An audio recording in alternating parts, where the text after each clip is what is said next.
Gracias por la introducción. Siempre que estamos reanimando un paciente con shock, teniendo en cuenta, partiendo de lo más básico, que shock no es solamente la presión baja, sino que es la hipoperfusión tisular, una vez que ya vamos en 2 litros, 3 litros, 4 litros, viene la típica pregunta: ¿hasta dónde llego? ¿Cuánta agua le pongo a este paciente para que salga de su shock? Claramente, con este paciente no hay mucha duda hasta dónde llegar. Con este otro, probablemente tampoco. Pero ¿qué pasa cuando tenemos un paciente que es viejo? Cuando tenemos un paciente que está en hemodiálisis y justo hoy día o mañana le tocaba su diálisis, no sabemos cuánto volumen tiene adentro. ¿O qué pasa, por ejemplo, con esta abuelita que es cardiópata coronaria? ¿Hasta dónde vamos a llegar? Claramente el manejo de las aguas en el paciente, en el reanimador, es bastante difícil, porque es un muy fino equilibrio. Que si se nos pasa la mano, un paciente que probablemente no estaba tan grave, le vamos a agregar mortalidad. Distrés respiratorio, va a terminar intubado. Si ya estaba intubado y no me preocupo de eso, probablemente el intensivista después va a estar muy enojado con nosotros porque le va a costar mucho sacarle ese tubo, sin contar la insuficiencia cardíaca, el edema pulmonar que va a ir haciendo. Por otro lado, si somos extremadamente gallinas con los fluidos, ¿ya? Y decimos, no, total, le paso 500 cc o 1000 cc y verdad que me interesa, si lo único que yo quiero es subirle la presión, vamos con vasoactivo. ¿Qué es lo que va a pasar si yo le cierro la llave a estos pacientes? Claro, probablemente voy a mejorar un poco la presión con unas dosis horribles, unas dosis caballas de vasoactivo, pero ¿qué va a pasar? A mí no me interesa la presión, eso me da lo mismo, a mí me interesa la perfusión de tejido. ¿Y cómo está la perfusión de estos pacientes que va a tener toda su vasculatura vasocontraída? Nada. Entonces, si por un lado somos demasiado agresivos, podemos hacer daño. Por otro lado, si somos muy gallinas, también vamos a producir daño. Entonces, ¿qué es lo que vamos a hacer ahora? En estos 20 minutos, 25 minutos, 3 conceptos solamente. Carga empírica, tolerancia a fluidos y respuesta a fluidos. Y con eso vamos a ver cuánta agua le pongo a este paciente. Hay algunos temas que por tiempo, que son importantes, no los voy a tocar. Uno es, paciente choqueado, hay que buscar la causa. Y la causa se hace con ultrasonido, que es lo más rápido posible. Es el tema que más me gusta a mí además, así que yo para todo lo uso. Hay otra cuestión también, discusiones bizantinas, como dice un amigo que está por ahí sentado. Da lo mismo, o sea, yo no voy a hablar ahora si interesa o no, vamos a usar coloides o cristaloides, tampoco me voy a meter en eso. Lo único que me interesa a mí en este minuto es que les quede claro cuánto le vamos a poner a este paciente. ¿De dónde parte todo esto? ¿Por qué el agua sirve para los pacientes?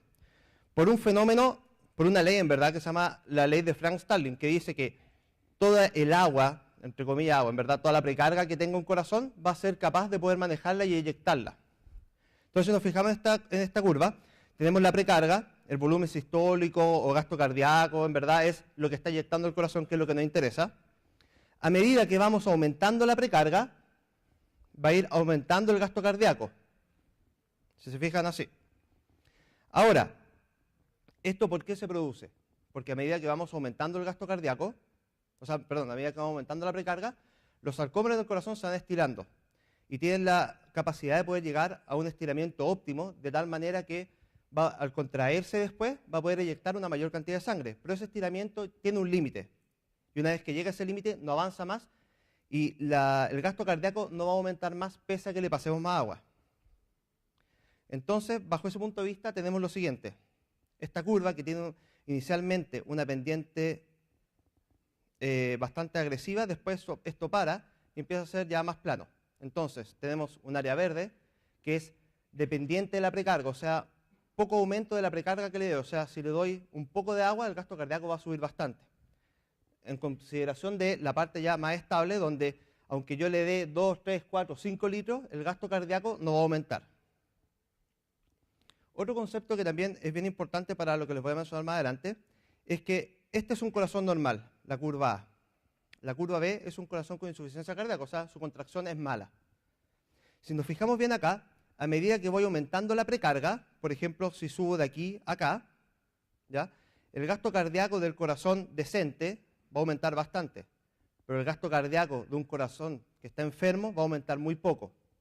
Este concepto es bastante importante, ¿ya? Más adelante lo voy a volver a mencionar, así que recuérdenlo. Ahora, como les dije, en verdad, si uno dice ya, total, ¿para qué me preocupo cuánta agua le voy a pasar? Si total el gasto cardíaco va a llegar a un punto que no va a subir más y filo, da lo mismo que me pase.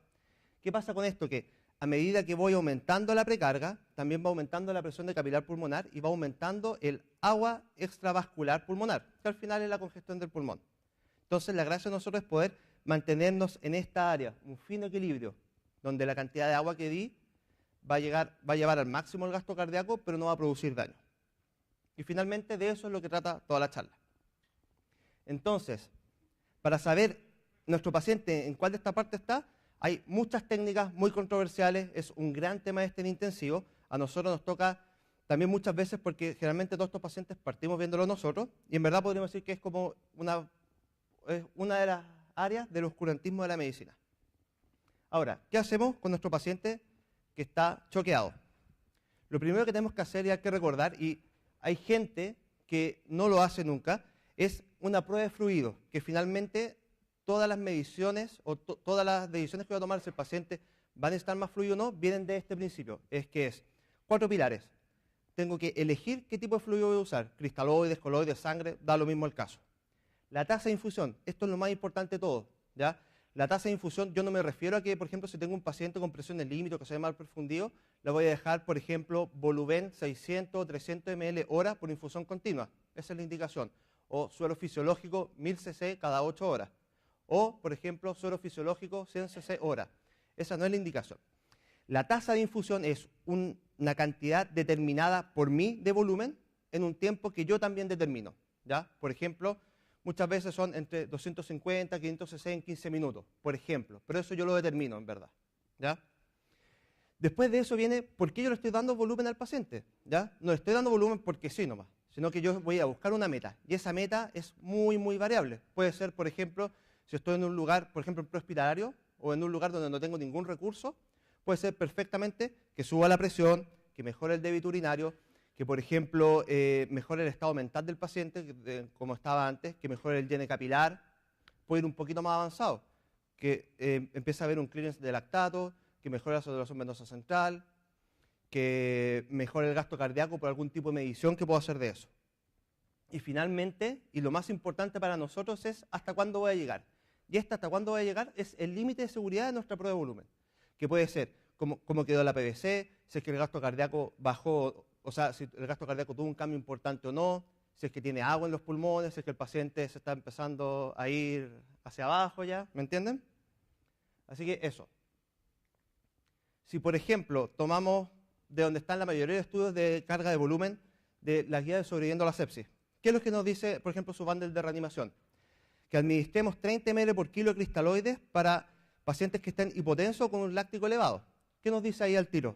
Cristaloides, o sea, nos dice al tiro qué tipo de fluido usar. Nos da al tiro una dosis, 30 ml por kilo. Y si seguimos viendo más abajo el bundle de reanimación, nos dice que si no alcanzamos la meta, tenemos que estar siempre viendo cómo está la PVC, o sea, nuestro límite de seguridad. Ahora, si vamos al protocolo de Rivers, también vemos que nos hablan de tipo de volumen a usar, cristaloide o coloide, con unas metas que tenemos que lograr, que es tener, perdón, acá una PAM mayor de 65, ¿ya? Y un límite de seguridad, que si la PVC, por ejemplo, está menor de 8, nos dice que sigamos dándole volumen hasta que recuperemos la presión. Pero si la PVC ya está sobre 12, nos dice no más y partamos con los vasos activos. O sea, nos dicen hasta ahí llegar.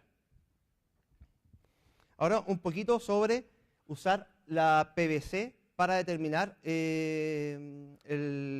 la respuesta fluida del paciente o los límites de seguridad.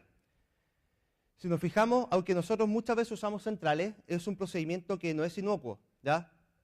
Existe la posibilidad de producir neumotórax, de producir hematomas del sitio de punción, infecciones del sitio de punción. Por otro lado, si vemos la gran cantidad de pacientes sépticos que vemos nosotros, hay estudios donde muestran que las principales barreras para iniciar la reanimación protocolizada del shock séptico son la falta de disposición de equipos avanzados para monitorizar la respuesta hemodinámica de los pacientes, que en la urgencia siempre nos pasa a todos, y la necesidad de catéter venoso central. Porque en verdad, además de eso, por ejemplo, este otro estudio lo que muestra es que en pacientes con shock oculto, o sea, que tienen solamente un láctico elevado, pero se ven relativamente bien, muy pocos médicos iniciaron una reanimación protocolizada del shock séptico. ¿Por qué? Porque en verdad, ¿para qué le voy a pinchar el cuello a un paciente o un acceso subclavio si es que en verdad se ve bien y le puedo dar los volúmenes así nomás? ¿Por qué voy a ser tan invasivo para medir un paciente? Y eso es un gran tema de discusión. Entonces, recuerden siempre, cada vez que vamos a dar volumen a un paciente, que vamos a dar algún tipo de fluido, tenemos que tener en cuenta los 4 pilares.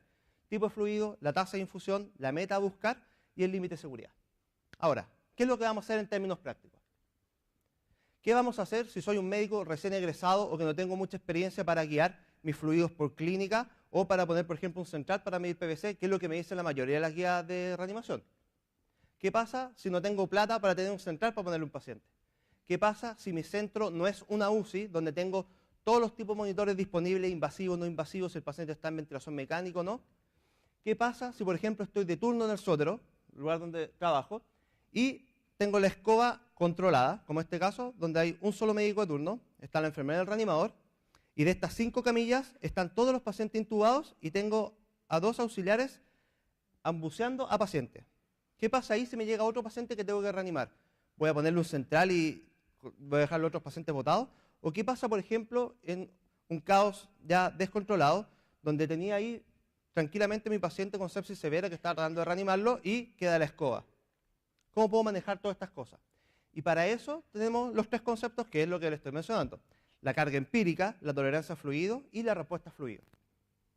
Vamos ahora con la carga empírica. La carga empírica, como les he dicho ya varias veces, es una prueba de fluidos, pero que el límite de seguridad está dado por la clínica. Es llegar a este fino equilibrio bajo habilidades clínicas, que son escuchar los pulmones del paciente. Si es que empieza a tener un pulmón ya más congestivo, voy a llegar hasta ahí. Por otro lado, ver cómo está la yugular, eso nos está diciendo cómo está de alguna manera u otra la presión de las cavidades derechas. ¿Hasta cuándo llegar con agua con un paciente así a ciegas? ¿Ya? Este es un tip bastante importante. Si nos fijamos en el estudio de Rivers, que eran pacientes que estaban muy enfermos y que todos los que iban al manejo protocolizado iban con un central y iban midiendo cómo iba la respuesta a fluido. Si nos fijamos bien, la mayoría de los pacientes durante las primeras 6 horas recibieron entre 5 y 8 litros. ¿Ya? A lo que voy con esto es que yo no voy a ser temeroso con algún paciente porque ya le pasé 500 cc. No sé si me entienden la idea. O sea, tenemos que ir mucho más allá y probablemente cuando empecemos ya a llegar al segundo litro empezar a investigar nuestro paciente cómo va. De manera clínica, si lamentablemente no tenemos nada más. ¿Ya? Entonces, como resumen, mínimo 2 litros para los pacientes y el límite de seguridad en la carga empírica va a ser clínico. Vamos a ver cómo está la yugular, si es que hay crépito o no. Lamentablemente, esa es la realidad que nos toca vivir con este paciente en este minuto, si no tenemos nada más que ofrecerle. Ahora viene la reanimación guiada no invasiva, que son 2 cosas, la tolerancia a fluidos y la respuesta a fluidos, o la predicción de cómo el paciente va a responder si yo le diese una carga de fluido o no. Entonces, nuevamente, lo que es importante, nuestro paciente, ¿en qué parte de la curva de Frank-Starling está? Si responde a volumen o no responde a volumen. Y aquí empieza ya la parte oscura, ¿ya? Con nuestros predictores, que tenemos 2 tipos, estáticos y dinámicos. Muy cortito sobre esto, no quiero aburrir con esta parte especialmente. Los predictores estáticos son malos, ¿ya? Lo que hacen es ver cómo está una sola cavidad, ¿ya? Y generalmente son buenos cuando el paciente clínicamente se ve que está choqueado, ¿ya? En cambio, los predictores dinámicos son mucho mejores porque ven las 2 cavidades a la vez y va a buscar una respuesta. Dentro de los predictores estáticos, que son malos, está medir la presión venosa central, medir la presión de capilar pulmonar y medir el diámetro de la vena cava. Ahora, los dinámicos son mucho mejores. ¿Por qué? Porque si se acuerdan lo que les comenté de la curva de Frank-Starling de cada paciente, que no todas son iguales, lo que hacen los predictores dinámicos es pacientes que están en ventilación mecánica, para que el paciente inspire, yo le meto presión positiva. Entonces imaginemos un paciente que está acá en el punto 1. Meto presión positiva al tórax. Eso lo que hace es inflar el pulmón. Al inflar el pulmón y empujar la víscera hacia abajo y apretar el corazón, baja el gasto cardíaco, el retorno venoso disminuye, disminuye el retorno venoso, llega menos sangre al ventrículo derecho, entonces nuestra precarga disminuye. Se está en esta zona de la curva. ¿Ya? Después, cuando viene la expiración, el ventilador chupa el aire, y como chupa el aire, toda esta presión positiva que está en el tórax la saca, ¿y qué va a pasar con el retorno venoso? Va a aumentar, nuestra precarga va a aumentar, y el gasto cardíaco va a subir. Entonces los predictores dinámicos lo que hacen finalmente es ver con cambios de presiones o si somos una mente mucho más abierta, dándole poco volumen, ¿ya? Ver si es que hay alguna respuesta o no en el gasto cardíaco, ¿ya? Porque, por ejemplo, miremos el punto 2 y 4. ¿Qué pasa si yo ventilo, por ejemplo, un paciente con un corazón enfermo, ¿ya? Lo tengo en ventilación mecánica y hago una prueba dinámica? Podemos ver que si el paciente, por ejemplo, está sano, va a tener esta variación de gasto cardíaco. Pero si el paciente está con un corazón enfermo, la variabilidad del gasto cardíaco va a ser pésima. Entonces este paciente no se va a beneficiar de fluido, pese a que su precarga es la misma. No sé si me entienden eso. Por otra parte, ¿qué pasa cuando el paciente ya está en la fase independiente precarga de la curva de Frank-Starling? Lo mismo. Como el gasto cardíaco va a bajar tan poco con la precarga, la medición de eso yo voy a ver, no varía mucho, entonces no va a necesitar más volumen, ¿ya? En términos generales, los estudios varían harto según el tipo de monitoreo que se usa para ver el gasto cardíaco. Algunos lo ven de manera directa, otros indirecta, otros toman sucedáneos de, pero lo que nos interesa es que hay una variación entre un 10 y un 15% entre una medida y otra, ¿ya? Entonces, por esto, los marcadores dinámicos son mucho mejores que los estáticos. Los estáticos siempre se imaginan que es una sola curva y no ve la curva del paciente, porque, volvamos nuevamente, a mí no me interesa qué precarga tiene el paciente, a mí no me interesa qué presión tiene, a mí me interesa el volumen que está inyectando el corazón, el gasto cardíaco del corazón. Entonces, al final, eso es lo que interesa, y si es que finalmente eso está mejorando o no la hipoperfusión del paciente. Ahora, dentro de los dinámicos voy a hablar de 3 formas, que son en verdad las que más podemos usar nosotros. Una es el Passive Leg Raise, que lo que habla finalmente es, si pensamos en una prueba de volumen, lo que dice este principio es, piensen en la prueba de volumen y este principio. Paciente sentado en 45 grados, lo acuesto, levanto las piernas 45 grados y miro el gasto cardíaco durante ese minuto, ¿ya? Y veo si es que hay variación o no. De cualquier forma, da lo mismo eso. ¿Qué pasa cuando levanto las piernas del paciente?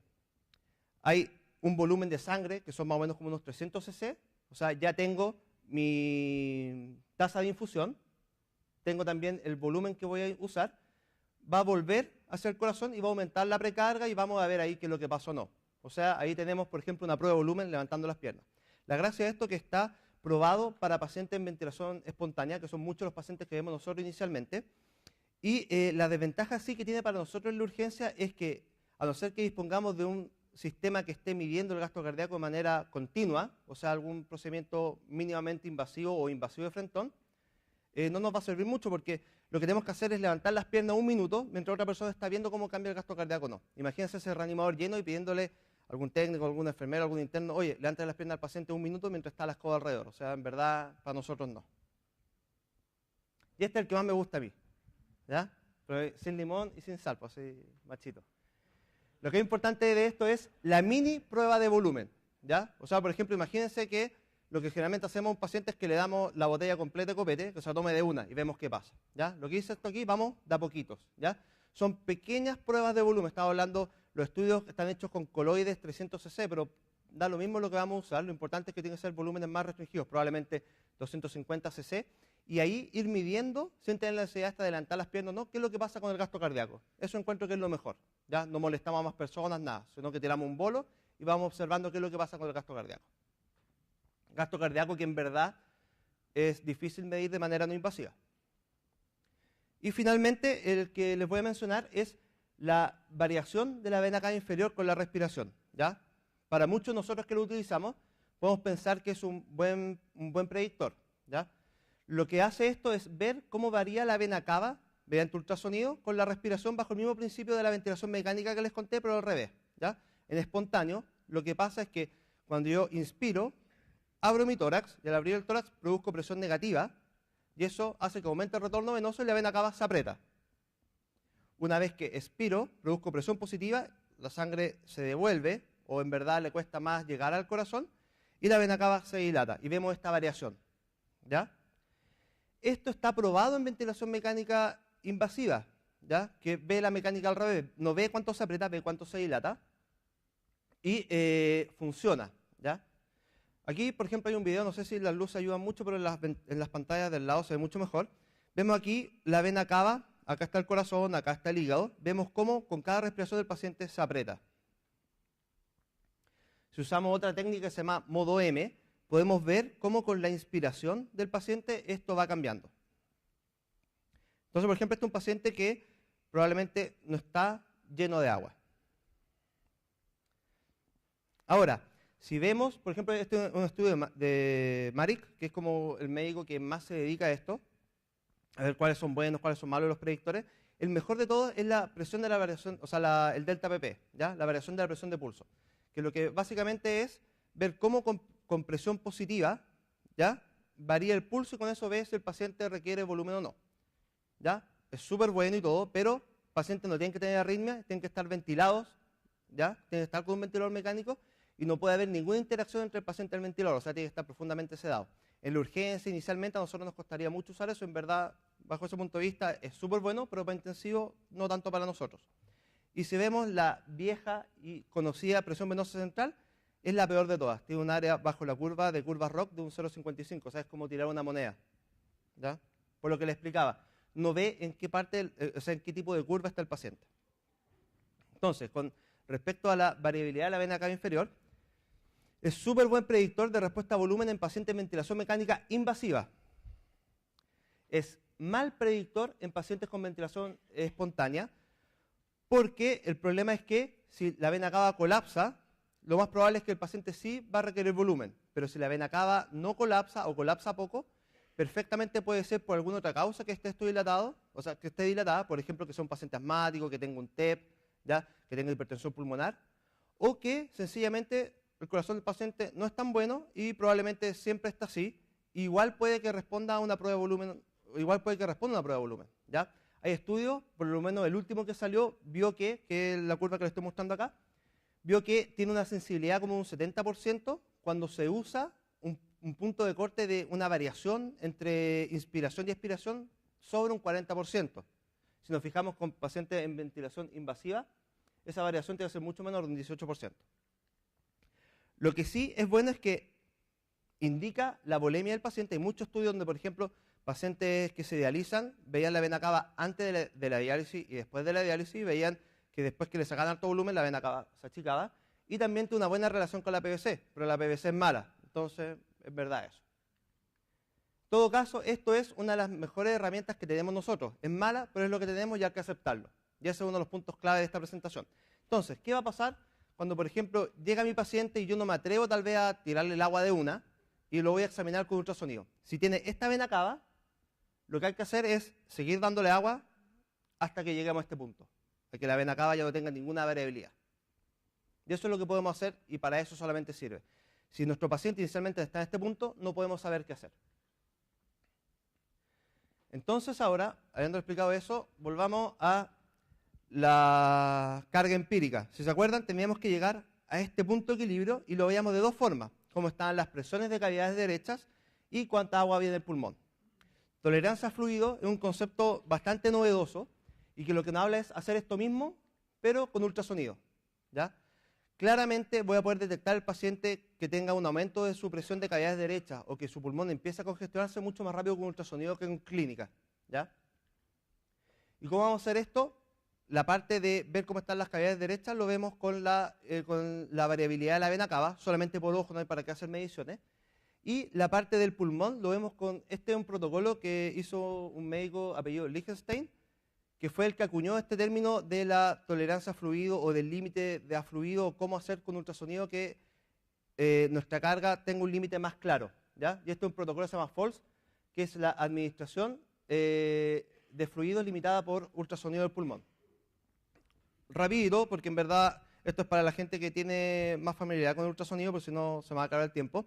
Lo que hacemos es con un transductor ver cómo está el tórax, y lo normal es que sea así, ¿ya? Esto es solamente artefacto, no logra ver el pulmón bien, pero como hay aire, hay artefactos, y lo que vemos son artefactos que son estas líneas alrededor, que es lo normal, se llaman líneas A. Acá hay una costilla, acá la otra. A medida que empieza a aumentar el agua en el pulmón, empiezan a aparecer líneas B, ¿ya? Es normal que nosotros podamos tener, por ejemplo, en la base de nuestros pulmones que están más colapsados, que podamos tener perfectamente hasta unas 3 líneas, pero ya sobre 3 líneas se condice mucho con un aumento de la presión del capilar pulmonar y con congestión pulmonar.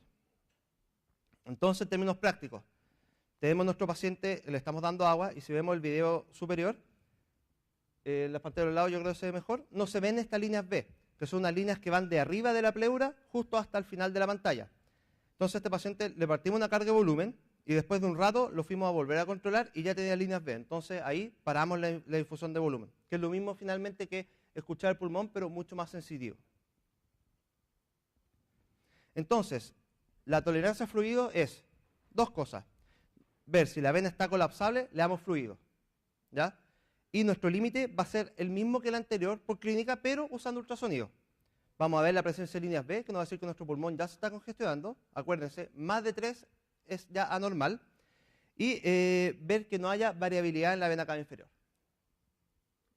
Entonces ahora, como para poder resumir todo esto, ¿ya? ¿Qué vamos a hacer con las aguas?